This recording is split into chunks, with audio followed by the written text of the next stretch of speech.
Hi, my name is Lubo. I play guitar in Rare Americans. And on this tour, I've been using the Ernie Ball Music Man's Stingray and Valentine. This is the very fresh edition. Just got in this May. So I played the whole European tour with this one as well. Two humbucker guitar, neck, two ride and bridge. I'm using what am I using? Ernie Ball strings, tens. But the guitar is tuned half step down, so they feel a bit looser. I like it. And then the pickups I like fairly high, so that add a bite a little bit, you know. But these guys are not like really hot. At least to my ear, they sound more like P90s kinda, like they have this twang, but they are not like super like muffly and like bass heavy. So when I bring them up a little bit, I just like kind of get a little bit of bite from the amp simulation. This is just like one way, only goes down, so it's just like to adding color for like arpeggiating chords. For the rhythm, either neck or both, and for lead, sometimes neck and usually like a bridge pickup.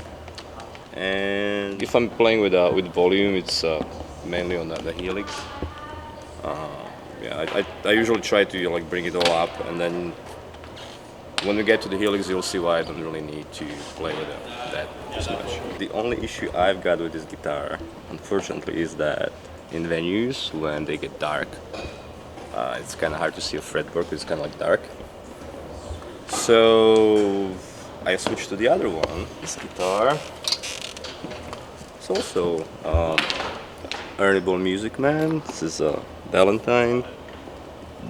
Pretty much the first Ernie Ball guitar I bought, and didn't look back to anything else after that. Yeah, so this is the same Ernie Ball strings, stand, tuned half step down, humbucker that can be split with a tone into a single coil, and then two, and then this is like a very very hot Thalia bridge sound. Tone splits the humbucker, and then this is like 20 dB boost, and it all runs out of a 9-volt battery.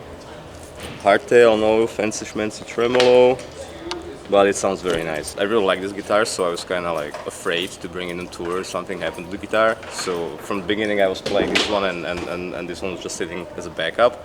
But I got really frustrated by a few venues where it was really dark, and I ran into issues of seeing what's happening on the fretboard.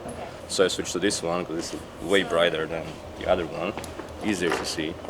And I was just like, oh, I just love this guitar.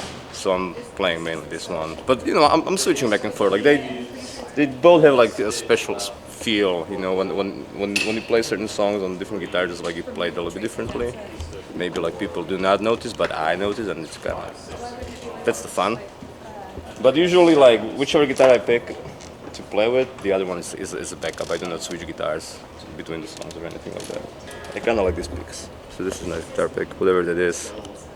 It's like 3 edge. I don't know. I like it. A few years ago, and before pandemic, I used to play with I used to own the Mesa Boogie Mark V 25 hat, and then I had like 1x12 open speaker cabinet with a pedalboard I put together, like kind of like boutique pedals, and all analog, but MIDI. So just kind of like very fancy and expensive pedalboard. And so then it was pandemic and we didn't play, and now the touring this year happened for the first time, and I don't want to bring pedalboard and it just costs so much money. I'm just afraid.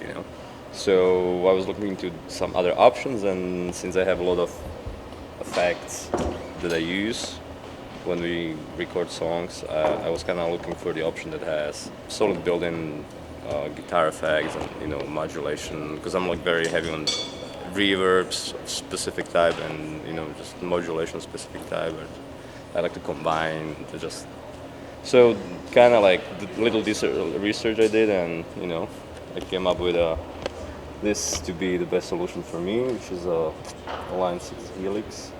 It's pretty old nowadays, but you have all those like neural DSPs and all the other players in the modeling world. But I know it just it's been reliable so far. You know, it sounds the same everywhere, whether it's this venue or smaller venue or whichever venue it is. So that goes back to whether I ever play with a volume knob or tone knob. Usually I try to get the sound I want to out of this, and if I don't get there, then I'm using, you know, the tone knob, rarely volume, but so everything goes into how this is set up. So if we go in, this will be the snapshots, that's what they call it, and you can see that there's intro versus this is chorus ringa, this is chorus lick, other licks, other show intro.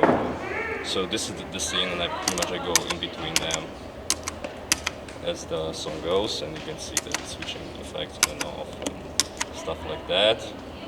And I have it all in order as the show goes. So we start with Around the World, and we go into Milkman, different scenes. Some have some, you know, more snapshots than the others. This one we have 5. I think like Cats of Arizona has 3. Very simple song, verse, chorus, bridge. So, and that all runs to the front of the house, and on stage we just found in James's basement those 2 Behringer speakers, and it's just like to give us some stage volume, you know, like a reference, not an amp, just like a reference. I think we're using a Sennheiser's for a wireless guitar, and same as the Ren. Ears, I'm not using anything fancy, it's just like whatever stock, I don't know, $350, no custom modes, nothing, just work for me. I like them, you know, so they're fine. I kind of like to hear a little bit of ambiance, you know, and stuff. And I'm using this, which is when I lose the pick, I take one. Happens very rarely, but, you know, sometimes. Thanks for checking out this video, and if you wanna see this gear and hear how it sounds, come check us on tour, and you can see all the dates at rareamericans.com/tour, I think.